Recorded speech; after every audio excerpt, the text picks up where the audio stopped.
claim to be Israelite tribes. We actually visited one. There's some people who think that like black people or Africans are the real Jews, and we're just these like European fake Jews or new Jews or something. New Jews. So here's the thing, like there are African groups that claim to be Israelite tribes.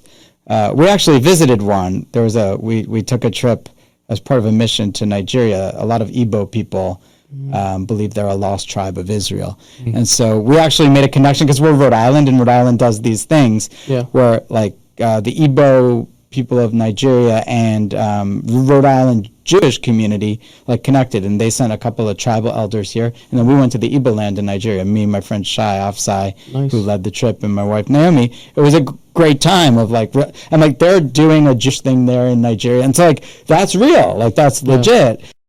We generally use the umbrella term black to describe their racial makeup. This sort of implies that all Africans are one homogeneous racial group that all get along just fine, but this doesn't nearly come close to giving justice of the situation. And I will admit that I'm guilty of doing that too, but it's purely out of convenience sake. Now, if you go to Africa and ask someone what race or ethnicity they aren't going to say, "Oh, I'm black," just like 99% of the people in this country, unless it's one of the westernized countries like South Africa. I mean, there are thousands of different ethnic groups in Africa that I'm going to roughly quantify into a few different racial subgroups. Now, I like to fancy myself as a bit of an amateur anthropologist of kinds, but by no means am I an expert on the subject. I just have a lot of interest in it. Now, when you think of someone from Africa or someone that's black, what probably comes to your head is the Bantu peoples.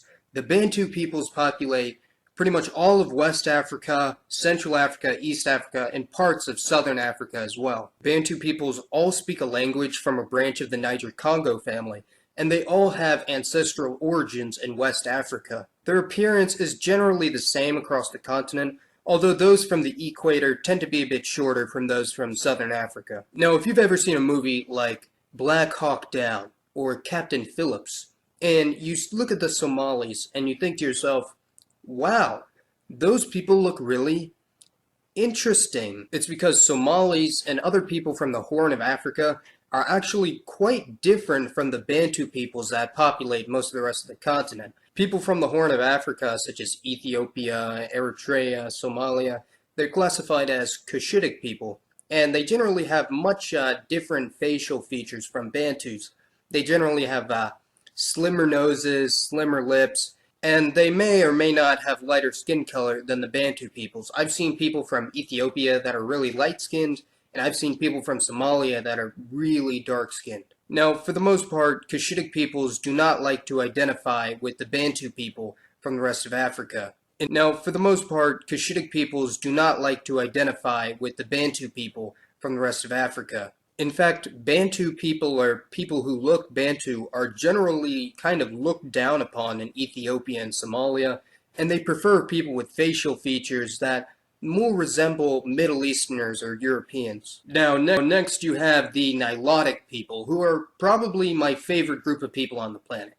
I mean, look at them. They're just so interesting. They have such unique facial features. Now, Nilotic people number about 40 million and inhabit pretty much all of South Sudan, along with parts of Ethiopia and East Africa.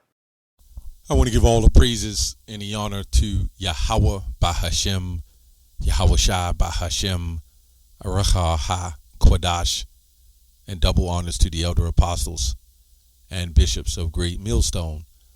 Honors as well to you, brethren, you fellow believers, followers of the faith, and shalom to the elect. Anyway, I want to go in this video here. In the beginning of the intro, I said something about, I put something in there that said I have a problem with that first intro, okay? And this is the same thing that when you're dealing with this type of situation, I'm a kind of go under the radar on this because of the nature of it. You know, you can't say anything. I remember there was certain people used to say, hey, I got black friends.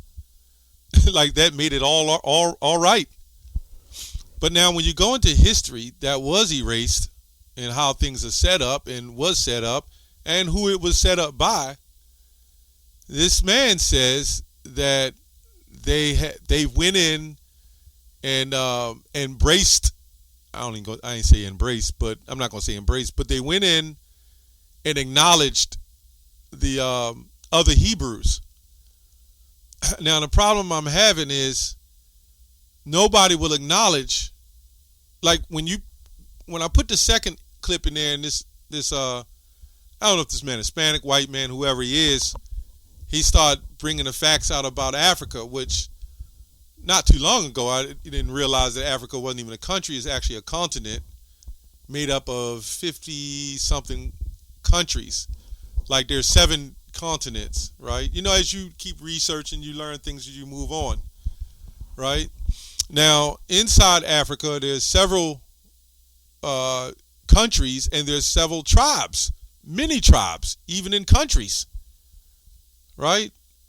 So you have a different makeup of people, and through the Western colonization and Renaissance, iconoclasm, and various sorts of things, they've used white supremacy to be the face of the world.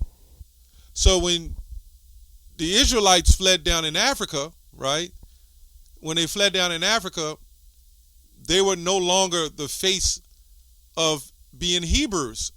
So they linked us with other African tribes. Now, we did dabble and do things with other cultures to a degree, even the Native Americans. We've always had issues with that. But the big problem I have is the lies and deception. So when you go on and they talk about the markers and genomes and doing ancestry, where do they take the basis or the standards from to determine who's a Hebrew? So when they do these markers and say, okay, this is a Hebrew, that a Hebrew, they have to release the fact that a lot of Western Africans are so-called Western Africans are Israelites because the lion is out of the bag. But what they're doing, and this is the biggest problem I'm having, they're acknowledging them, but they're making it seem like that they came from them, if you know what I mean. That's where the problem is, when it's the total switch. And the fact that those Hebrews that was over there was sold from West Africa and brought here. So then you're not going to acknowledge that the people that came on the slave ships were Hebrews, when that's where the slave ships came from? In Spain, Portugal. Come on, man. Which proves that we fled there too. We fled in that region. There's continents, I believe 7. We fled to all those continents, right? And countries. When Rudolph Windsor said it was estimated 1 million Jews fled into Africa, what about everywhere else? And then some of us didn't stay in Africa. You got to understand that. But they managed to just cut off the history from everywhere else. And when they go into these places and say, acknowledge who those people are, that's all they're acknowledging.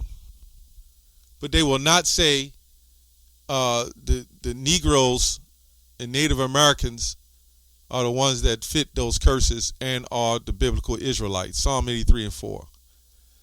They have said, come and let us cut them off from being a nation, that the name of Israel may be no more in remembrance. Right? And what we mean by the name of Israel be no more in remembrance is you Israelites. Now, some of us are amongst them. We must acknowledge that as well. That may even look like him. You know, it's the seed of Israel. And some of them are sincere in them believing who they are, because they don't know. They were raised to believe that. But the higher ups and the ones that know the truth. Again, there's a lot I can't say in this video, but there's particular ones, and there's quite a bit that know. And now that a lot of them are hearing this truth, they have to second guess and question that as well. Let's go to Deuteronomy 32:8. When the Most High divided to the nations their inheritance, when he separated the sons of Adam, he set the bounds of the people according to the number of the children of Israel. So he set, boundaries. He set up boundaries. He set up lands and took lands. We went in lands, came out of lands, right? So this man here in the video even acknowledged that, maybe he listened to us Israelites, I don't know, and did his own research, but he acknowledged that the Cushites and the Israelites and the Hamites and certain different nations are all a mixture of nations. But this whole country says that it's not about race, but they keep you ignorant in race. It's ignorance. When you go to fill out an application, it'll say, are you black, Hispanic, Native? Wait a minute, I thought that didn't matter.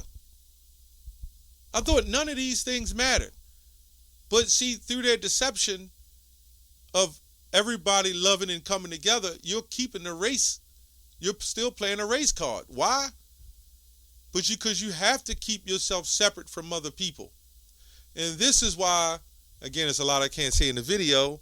This is why they're going to keep themselves separate and push the ideology that everybody should come together. You can kind of put that together and know what that means. Right? This is what it is. Again, it goes to the white and black thing. We're the only ones not allowed to think that way, but everybody else can. Or let me say, there's particular nations that can set themselves up and say, we're different from other people. We don't believe in interacting with other people. We're going to keep our heritage. We don't believe in everybody else following our religion or practice. Is that of God? I never heard of that. When you control the world, you push your religion on everybody else. But you know what they gave us? They gave us Christianity. Right? And then they had the nerve, when they gave us Christianity, to take the true image of Yahushua and make it white. How messed up is that? See, they wasn't accepting having a black Messiah. Right? So they got rid of it altogether. In fact, some Jews, even in ancient times, even the times of Apostle Paul, they didn't believe in the Messiah. And a lot of them, I'm talking about in the 8th century, they converted with that, not believing in the Messiah. And then some knew what he looked like. And when they came into power, they wiped that away. Some believed, but then eventually they wiped it away. Right? Let's go to Luke 8:17. For nothing is secret that shall not be made manifest. For nothing is secret that shall not be made manifest. Neither anything hid that shall not be known and come abroad.